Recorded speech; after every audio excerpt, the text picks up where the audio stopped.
Okay, you might be wondering what we're doing today.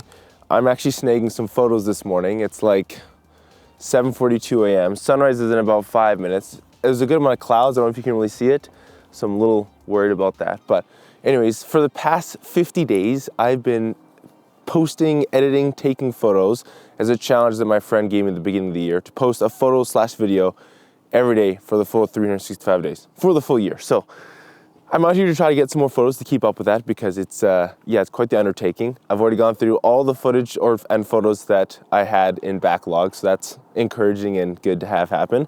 I'm out here this morning to do that, to grab some more photos, but I was thinking about it. There's a lot of lessons I've learned over the past 50 days in terms of taking lots of photos and doing this kind of thing.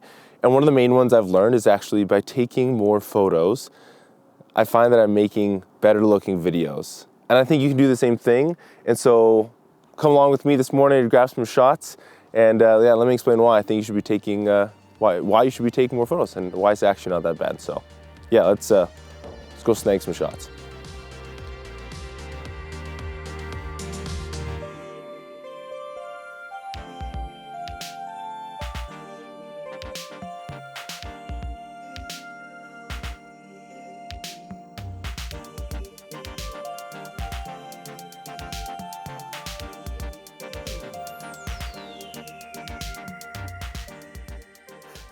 Okay, today is not going as planned. Drone batteries are dead. The clouds are fully covering the sky, so not a whole much we can do, but that's totally fine. First point, one of the main reasons why I think shooting photos and what I've learned over the past 50 days of taking, editing, and posting is that, man, you learn so much about composition and lighting. Like, you practice so much of the basic fundamentals of photography and videography. And what I really like about photography is that it's such an instant feedback, right? Like, you have to nail that composition, you have to nail lighting, first time, first try. Of course there's editing, but with video you can like move into that shot. There's a thing that I've learned in videography called the hero shot, where essentially that's where the shot is aiming for. It checks all the boxes, the lighting is great, the composition is great, it provides an emotion of feeling. It's like really what you use to color grade off of. It's the best looking point of that overall shot. What I think is cool about photography and what's helping me nail the hero shot more in videography is they have to hit the hero shot every time with photos, right? There's no, I can just move it later. That's the shot, right? You can scale in, crop in, change those kind of things, but other than that, you gotta hit it. You don't have time to pan to find something. So it's definitely a big plus for me, and it's helped me. It's a big lesson I've seen over the past 50 days of taking, posting, editing. I think the plan from this point forward is going to be snag some B-roll of me taking photos, and then we'll send it back to the studio to finish this video because, well, the whole point of coming out this morning didn't work. So, it's fine. Well, I'm coming back for the shot. I know I want this specific shot for the drone, so I just need to charge the batteries, which I thought I did, but it's fine. All right, see you all back at the studio.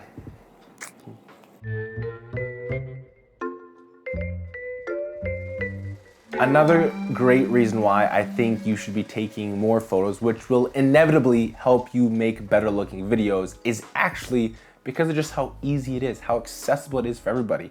Whether you're able to shoot some photos on a camera like I have here, like the Sony a6400, or where most people have in their pockets nowadays is a smartphone with usually a pretty half decent camera.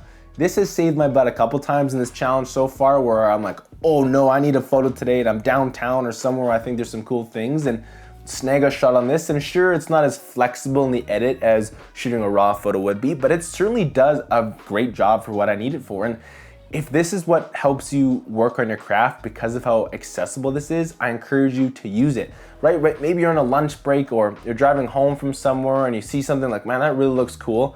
Pull over safely, and why not snag the shot with your phone, right? That's still practice. You can activate the rule of thirds on your phone. You can do so many things to help you practice composition and lighting and the hero shot we talked about. And it's so accessible for you to do. So go out there, take more photos because it is so easy to do and so accessible for all of us. Lastly, as I'm hitting that 50-day period of posting and editing photos, a big thing I've noticed is actually how it's trained my eye over the past 50 days.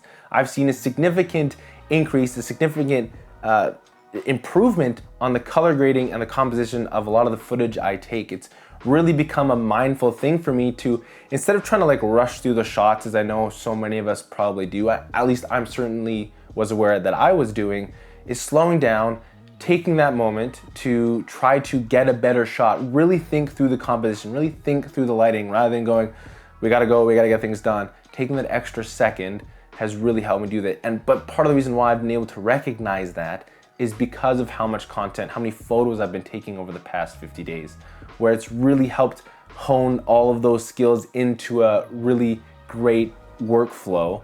Whenever I'm stressed, you resort back to the things you learned, right? It's like when you're an elite athlete, it's that even when you're in that panicked moment, the muscle memory kicks in, right? You still are shooting that basketball even in that last second of the game where all the pressure is on you. It's the same thing with photos and videos, is that if you can train all those muscle memory skills in your brain for the most part, they'll come out to play when you most need them. So yeah, I've seen even in my own editing from working in Lightroom so much and really starting to understand those dials of midtones and highlights and shadows and, you know, exposure, contrast, all those things, and then be able to take those skills I've developed and honed now into DaVinci Resolve, my color grading editing software, or whatever video editing software you have.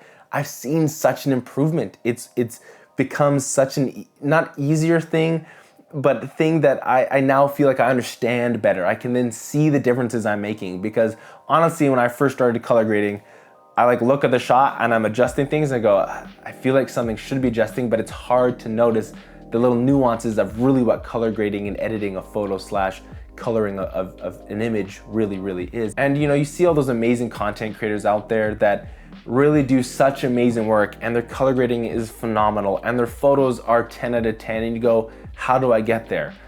They've already put in those hours and hours and hours of work to hone all those skills, right? They have learned lighting and composition through thousands, if not tens of thousands of taking of photos and videos, right? Or, you know, they take every opportunity they can to go shoot a photo or video whenever they see that, whether it's on a phone or on a camera, and they really get to work in all those tools they have access to them. So, hey, if you're going, my stuff just isn't as good as someone else's, first off, don't compare as much, because your own work is the only thing you can improve, right? As long as you've improved from the last stuff you've made, that's all that really matters. So I encourage you, keep your head up, keep putting in the work.